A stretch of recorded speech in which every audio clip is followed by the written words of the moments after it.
أنا تلميذ البخاري خير كالنهر الجاري نور كالقمر الساري في روضات البخاري أنا من أهل القرآن أنا عبد للرحمن. بسم اللہ الرحمن الرحیم، والصلاة والسلام علی رسولہ الکریم وخاتم النبیین صلی اللہ علیہ وآلہ وسلم. الحمدللہ صحیح بخاری کی تفہیم البخاری حدیث نمبر 24 انشاءاللہ آج ہم شروع کرتے ہیں. باب الحیاء من الایمان.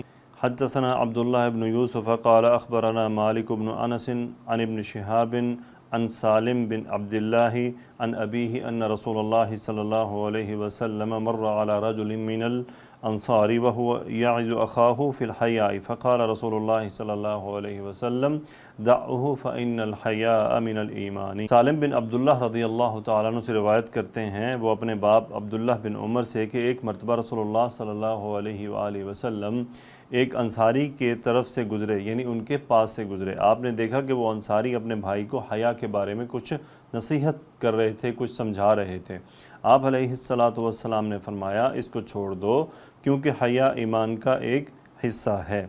اس کی تفہیم میں یہ اپنے انصاری بھائی کی شرم آلود عادت پر کچھ روک ٹوک رہے تھے. آپ صلی اللہ علیہ وسلم نے اس پر یہ بھی ارشاد فرمایا کہ شرم کا مادہ دراصل ایمان ہی سے پیدا ہوتا ہے، اس لیے اس کو شرم ترک کرنے کی تلقین مت کرو کیونکہ انسان کی فطری شرم اسے بہت سے بے حیائی کے کاموں سے روک دیتی ہے اور اس کے طفیل سے آدمی متعدد گناہوں سے بچ جاتا ہے. لیکن حیا سے مراد یہاں وہ بیجا شرم نہیں جس کی وجہ سے آدمی کی جرأت مفقود اور قوت عمل ہی مجروح ہو جائے. تو اس میں رسول اللہ صلی اللہ علیہ وسلم نے ان انصاری سے فرمایا کہ آپ ان کو چھوڑ دیجئے کیونکہ حیا ایمان ہی کا ایک حصہ ہے. اگلی حدیث میں دیکھتے ہیں. اگلی حدیث کا باب ہے فَإِن تَابُوا وَأَقَامُوا الصَّلَاةَ وَآتُوا الزَّكَاةَ فَخَلُّوا سَبِيلَهُمْ. اللہ عز و جل کے ارشاد کہ اگر وہ کافر توبہ کر لیں اور نماز پڑھیں اور زکوٰۃ دیں تو ان کا راستہ چھوڑ دو.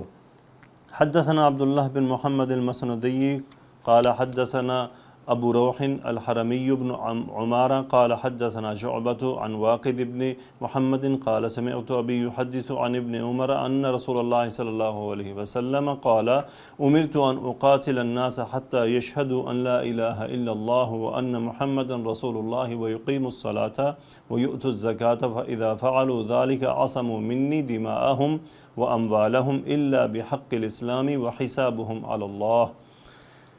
یہ بہت اہم ایک حدیث مبارکہ ہے. صحیح بخاری کی حدیث نمبر 25 ہے. یہ بہت اہم حدیث ہے. اس کو بہت سے ہمارے احباب بہت مختلف وجوہات پر استعمال کرتے ہیں. رسول اللہ صلی اللہ علیہ وآلہ وسلم نے فرمایا مجھے اللہ کی طرف سے حکم دیا گیا ہے کہ لوگوں سے جنگ کروں اس وقت تک کہ وہ اس بات کا اقرار کر لیں کہ اللہ کے سوا کوئی معبود نہیں اور یہ کہ محمد صلی اللہ علیہ وآلہ وسلم اللہ کے رسول ہیں اور نماز ادا کرنے لگیں اور زکوٰۃ دیں. جس وقت وہ یہ کام کرنے لگیں تو مجھ سے اپنی جان مال کو محفوظ کر لیں گے سوائے اسلام کے حق کے، اور باقی رہا ان کے دل کا حال تو اس کا حساب اللہ عز و جل کے ذمے ہے. اس کی تفہیم میں امام صاحب فرماتے ہیں اسلام دین فطرت ہے، اس لیے اللہ کے نزدیک کسی انسان کے لیے ہرگز روا نہیں کہ وہ اپنے فطری راستہ کو چھوڑ کر کسی دوسری غلط راہ پر چلے. دعوت و تبلیغ سے تمام حجت کرنے کے بعد اب صرف دو ہی راستے بچ جاتے ہیں، یا اسلام کی چوکھٹ پر دل جھکے یا سر جھکے. دل کی تبدیلی کسی جبر سے نہیں ہو سکتی. لا اکراہ فی الدین خود اسلام کا یہ ایک اصولی ضابطہ ہے، اصولی قاعدہ ہے، یہ ایک اصولی آزادی ہے. لیکن نظام عالم کی قیادت اور رہنمائی اور اجتماعی زندگی پر بہرحال اسلام قبضہ کیے بغیر نہیں رہ سکتا. اس لیے اگر کسی کا دل اسلام کی حقانیت کے قائل نہیں ہوتا تو نہ ہو مگر بہر صورت اسے اسلامی قوانین کے سامنے سر تسلیم خم کرنا پڑے گا اور اس کے لیے طاقت استعمال کی جائے گی. اسلام خون ریزی کو کسی طرح پسند نہیں کرتا، اس لیے کہہ دیا گیا کہ جن جرائم کی اسلامی سزا میں جان کا لینا ضروری ہے ان کے علاوہ کسی انسانی جان کا اتلاف جو بے قصور بھی ہو مومن بھی ہو ہرگز روا نہیں. اس نقطہ سے اس حدیث میں یہ بھی ہے کہ اسلامی سوسائٹی جن افراد سے مرکب ہوگی ان کے ظاہر ہی کا اعتبار ہوگا.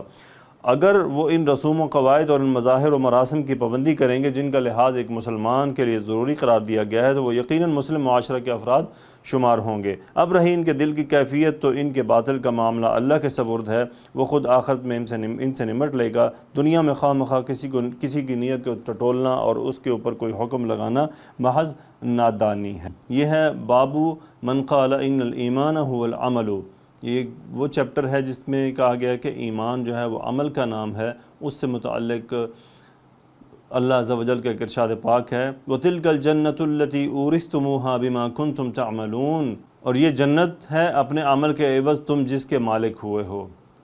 وَقَالَ عِدَّةٌ مِّنْ أَهْلِ الْعِلْمِ فِي قَوْلِهِ تَعَالَى فَوَرَبِّكَ لَنَسْأَلَنَّهُمْ أَجْمَعِينَ عَمَّا كَانُوا يَعْمَلُونَ عَنْ قَوْلِ لَا إِلَهَ إِلَّا اللَّهُ وَقَالَ لِمِثْلِ هَذَا فَلْيَعْمَلِ الْعَامِلُونَ۔ اور یہ ارشاد باری تعالیٰ ہے فَوَرَبِّكَ الْخَيْرِ، اس آیت کی تفسیر کے بارے میں کہتے ہیں کہ یہاں عمل سے مراد لا الہ الا اللہ کہنا ہے، اور اللہ تبارک و تعالیٰ فرماتا ہے کہ عمل کرنے والوں کو اسی جیسا عمل کرنا چاہیے۔ حدیث مبارکہ حدیث نمبر 26 عن ابی ہریرہ رضی اللہ تعالی عنہ ان رسول اللہ صلی اللہ علیہ وآلہ وسلم سئل ای العمل افضل فقال ایمان باللہ ورسولہ قیل ثم ماذا قال الجہاد فی سبیل اللہ قیل ثم ماذا قال حج مبرور۔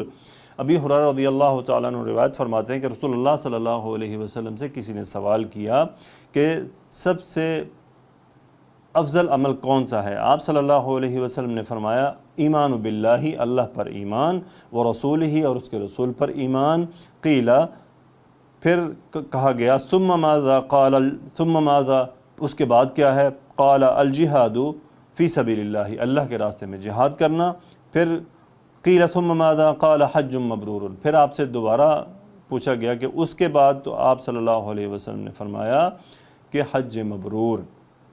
مختصر الفاظ میں اہم حقیقتوں کی طرف روشنی ڈالی گئی ہے۔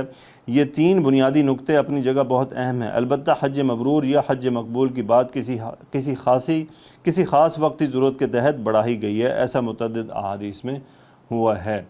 جی الحمدللہ رب العالمین، ہم نے آج حدیث نمبر 24، 25 اور 26 کو دیکھا۔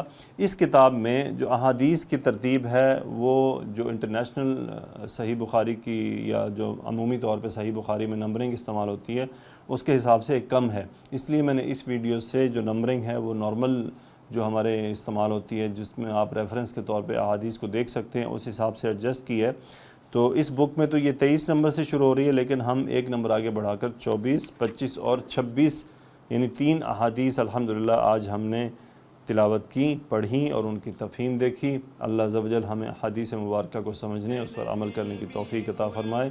وآخر دعوانا ان الحمدللہ رب العالمین، الصلاۃ والسلام علی رسولہ الکریم۔